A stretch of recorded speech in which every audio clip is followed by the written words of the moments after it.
On the day I arrived for the second time to complete ritual process, I got to his shrine around 2 p.m. He immediately asked me to take a shower and lie down, which I did.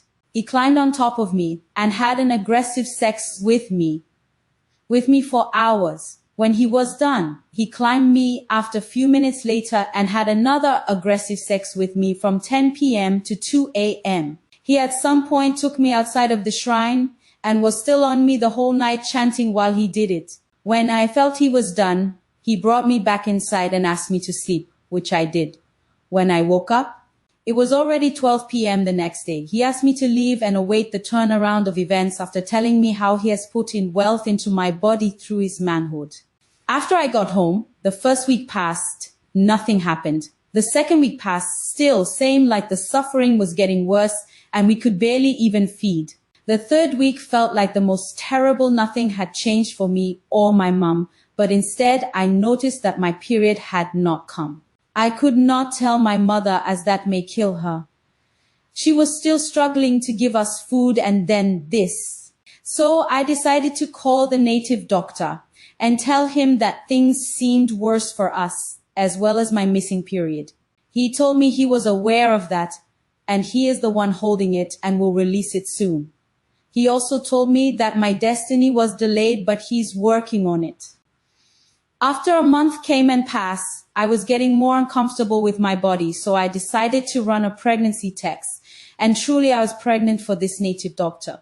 I made up my mind to go to his place and see what he can do about my pregnancy. As I was approaching his shrine, everywhere seemed strange. As I got closer, I got more confused, as if there was never a shrine at the place. The whole place seemed deserted.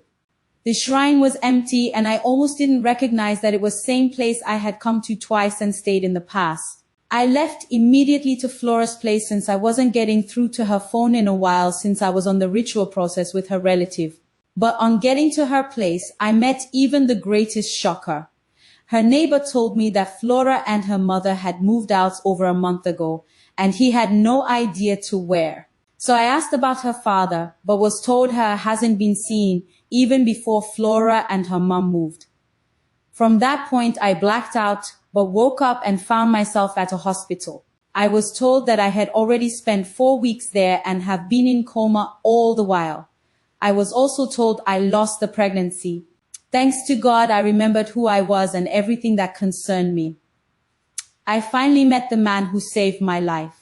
He told me how I was involved in an accident with 2 cars and a truck. He was convinced that he saw a young girl knocked off the road when the impacts occurred. Since he experienced everything from the other side of the road he was diving on, he came down looking for me and found me by the bush side, then rushed me to the hospital where they confirmed I was still alive but unconscious. I had broken bones as well as internal bleeding. I also lost the pregnancy. I spent another week at the hospital recovering, and Mr. Tunde was present, visiting and checking up. I finally got discharged. Mr. Tunde paid the whole hospital bills. He took me to my mother's place, and to my shock, I was told that my mother had not returned home for 3 weeks since I got missing. She told my siblings she was going to find me and never returned. I cried watching how unkempt, skinny and hungry looking my siblings were. Our neighbors were the ones giving them food from time to time when they can. I cried and couldn't hold my tears for hours. Mr. Tunda asked us to pack few things and left his hotel room with us. He happens to live in Lagos but had a contract he was handling in Ogun State, which made him save my life on the day he was traveling back to Lagos just before the accident happened. The next day we all left back to Lagos in his car. As I tell my story, we have lived with Mr. Tunde for 4 months and a half. He enrolled my siblings into a private school. I myself will be starting extra moral classes next year so I can write WACC in a private school and get into the university by 2025.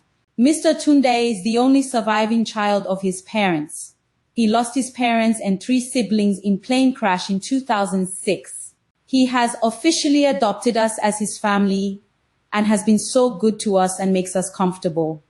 Moral of my story: take life the way it comes. as you may not be as lucky as I was in the inn. God's time, I believe, is the best. This is my true life story.